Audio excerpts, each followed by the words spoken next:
Hello dear students, I'm Ajay Karmarkar. Before starting this video, I would like to say something. Please sit with copy pen. If you find somewhere important, then note it and proceed further. And although you have facing any problem or difficulties, please write in comment box. I will definitely solve your problem. And along with, please like, share and subscribe my channel that can reach more and more students. Thank you. Hello dear students. आज हम करेंगे vertical circular motion और motion of the car on banking road. और दोनों ही derivation बहुत important है क्योंकि इसका जो यूज है मल्टीपल चैप्टर्स में किया जाता है, जैसे work energy theorem, laws of motion और भी बहुत सारे चैप्टर्स हैं जिसमें इसका यूज होगा। तो चलिए सबसे पहले हम एक ऑब्जेक्ट लेते हैं और एक ऑब्जेक्ट जो वर्टिकल सर्कुलर मोशन कर रहा है, उस सर्कल की जो रेडियस है वो आर है और उस बॉडी का मास जो है वो एम है। तो सबसे पहले हम पोजीशन ए लेते हैं। पोजीशन ए में अगर हम इसका फ्री बॉडी डायग्राम देखते हैं तो यहाँ पर क्या हो जाएगा, सबसे पहले इसमें जो फोर्स लगेगा वो कौन सा लगेगा, सबसे पहले इसमें जो लगेगा वो टेंशन फोर्स लगेगा, राइट। जैसा कि हमने पिछली बार कहा था आपको कि कोई भी ऑब्जेक्ट को अगर घुमाते हैं तो वो क्यों घूमता है, किस वजह से घूमता है, तो उसमें कौन सा फोर्स है जो सेंट्रीपिटल प्रोवाइड करता है, क्योंकि सेंट्रीपिटल डायरेक्ट कभी उसको डायरेक्ट नहीं मिलता है, वो किसी न किसी वजह से मिलता है, किसी न किसी फोर्स का कन्वर्जन है। तो इस प्रकार से यहाँ पर जो टेंशन है तो वो टेंशन प्लस यहाँ पर mg भी नीचे की तरफ आ रहा है, ये mg, राइट। और ये दोनों फोर्स जो है टेंशन और mg दोनों की डायरेक्शन नीचे की तरफ है। और ये क्या प्रोवाइड कर रहा है, सेंट्रीपिटल प्रोवाइड कर रहा है, मतलब mv स्क्वायर, और रेडियस कितनी है r, राइट। यहां से लेकर यहां तक एक एक बिल्कुल नजदीक आने तक तो टेंशन रहेगा, लेकिन एक सर्टन कंडीशन मतलब बिल्कुल ए पर, टॉप पर, बिल्कुल अपने सर पर रखा हुआ है, तो वहां पर अगर ऑब्जेक्ट की वहां पर टेंशन कितना होता है, तो वहां पर टेंशन 0 होता है। तो वो कंडीशन हम इसको ए ले लेते हैं, v को, यहां पर v को हम वी ए ले लेते हैं। तो ये आपका हो गया 0, ये हो गया mg और ये हो गया m v a square upon r, right. तो एम वी इसको थोड़ा सा रीअरेंज कर लेते हैं, M V square upon R equal to M G, M M cancel out, then V A square equal to G R, then V A is equal to V A equal to root G R. या फिर हम इसको दो कंडीशनों में बांट लेते हैं, greater than are equal to. भाई सीधी सी बात है कि ग्रेटर देन क्यों लगा रहा हूं, ग्रेटर का मतलब वी ए जब तक ग्रेटर रहेगा तब तक वो ऊपर जाएगा, वी ए की वैल्यू कम हो जाएगी तो नीचे आना चालू हो जाएगा, है ना। तो ये एक कंडीशन है, V A is greater than are equal to G R. किस कंडीशन पर, ये ए कंडीशन पर रहेगा, सबसे मैक्सिमम वैल्यू रहेगी, उसके बाद धीरे धीरे वैल्यू कम हो जाएगी, इसीलिए V A is greater than are equal to G R. Okay, इसको हम इक्वेशन नंबर फर्स्ट मान लेते हैं। इसी प्रकार हम बी पोजीशन पर आते हैं। बी पोजीशन पर क्या रहेगा, यहां पर ऊपर की तरफ लगेगा टेंशन क्योंकि हम खींच रहे हैं किसी ऑब्जेक्ट को, और mg तो नीचे की ओर ही रहेगा, और इनका दोनों का जो डिफरेंस है वो सेंट्रीपिटल प्रोवाइड करेगा, मतलब mv square by r provide from t minus mg, क्योंकि t की डायरेक्शन सेंटर की ओर है और mg जो है वेट ऑफ द बॉडी नीचे की ओर है। अब यहां पर ये कंडीशन हो गई B, M V B square by R T minus M G. इसको अब क्या करते हैं, इक्वेशन नंबर सेकंड करके रख देते हैं, यहीं पर कर देते हैं, ठीक है। हम इसको भी फ्रीज करके रख देते हैं, अभी इसका उपयोग नहीं है क्योंकि अभी हमें टेंशन कैलकुलेट करना पड़ेगा, क्योंकि यहाँ टेंशन तो जीरो हो ही नहीं सकता है, एम जी भी जीरो नहीं हो सकता है। तो अभी हम इसका सॉल्यूशन अभी हम निकालेंगे एनर्जी के फॉर्म से, ठीक है। तो ये आपकी हो गई सेकंड इक्वेशन। अब चलिए थर्ड इक्वेशन हम कैसे निकालते हैं, laws of conservation of energy से। जैसा कि मैंने अभी आपको कहा था कि ये डेरिवेशन मल्टीपल चैप्टर्स में यूज किया जाता है। तो laws of conservation of energy क्या कहती है, energy can not be produce, can not be destroy. तो उस लिहाज से energy, total energy of total energy at B equal to total energy at A. अब इसमें टोटल एनर्जी कौन कौन सी होगी, आपकी kinetic energy at B, potential energy at B equal to kinetic energy at A plus potential energy at ए।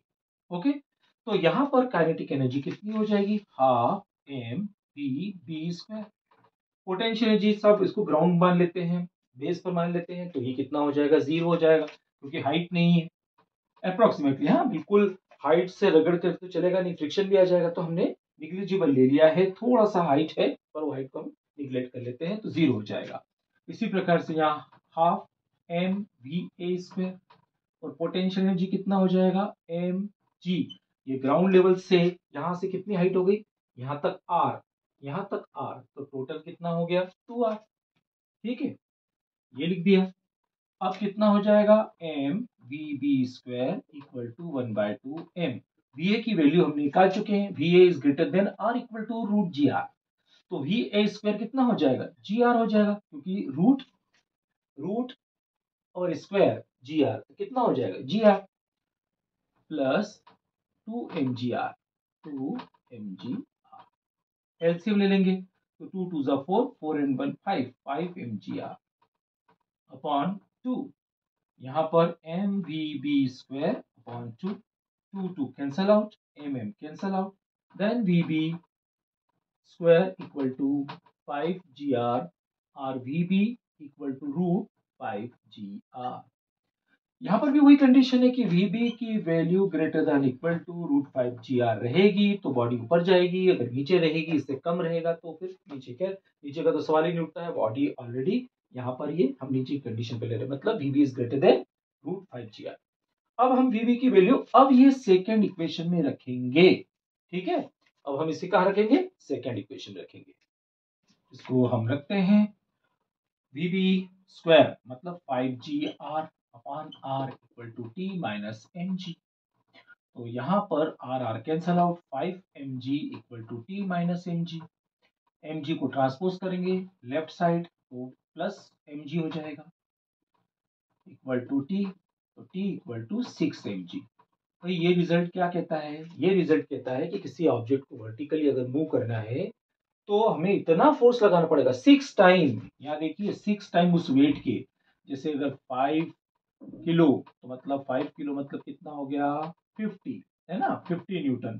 तो 50 Newton object को circular motion लाने के लिए हमें इसका 6 टाइम मतलब 300 न्यूटन का फोर्स लगाना पड़ेगा, तब ऑब्जेक्ट सर्कुलर मोशन करेगा। ठीक है, यहां तक बात समझ में आ गई। चलिए अब हम लेते हैं सी कंडीशन पर भी हम ले लेते हैं। तो सी कंडीशन के लिए हम क्या करेंगे, वही laws of conservation of energy 1/2, हम किसी भी कंडीशन पे ले सकते हैं, तो मैं बी और सी के बीच में ले रहा हूं। तो total energy at B equal to total energy at C. यहां पर टोटल एनर्जी बी की कितनी हो गई, 1/2 M V B square plus potential energy यहाँ पर 0 है। यहाँ पर आपकी टोटल एनर्जी में kinetic energy of M V C square, ठीक है, वी सी अभी अपने को पता नहीं है, और potential energy from the ground that height is R, so M G और आर। ओके, एलसीएम ले लेते हैं 2 M V C square plus 2 M G R, और यहाँ पर half M V P square. अब वीबी की वैल्यू कितनी है, अभी हम निकाल चुके थे, वीबी की वैल्यू होती है रूट 5 gr, तो स्क्वायर कितना हो जाएगा 5 gr। Okay, so 5 mgr upon 2 equal to M V C square plus 2 mgr upon 2, 2 2 cancel out. तो अब यहां पर क्या हो जाएगा, अब 5 mgr, ये 2 mgr को ट्रांसपोज किया तो कितना हो जाएगा 2 minus 2 mgr equal to M V C square, तो ये हो गया 3 mgr equal to M V C square. M M cancel out, then V C equal to root 3gr।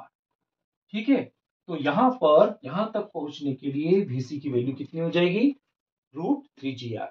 Okay, अब बैंकिंग रोड के लिए देखते हैं, बैंकिंग रोड का एंगल है थीटा।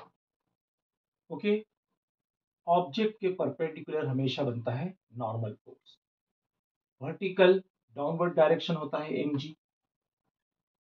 अगर हम इसके कंपोनेंट्स बांट लें n के, और बीच में एंगल थीटा, कैसे हो गया ये थीटा, जरा देखिए, ये हो गया आपका थीटा, तो ये 90 माइनस थीटा, ये 90 माइनस थीटा, तो ये हो गया थीटा।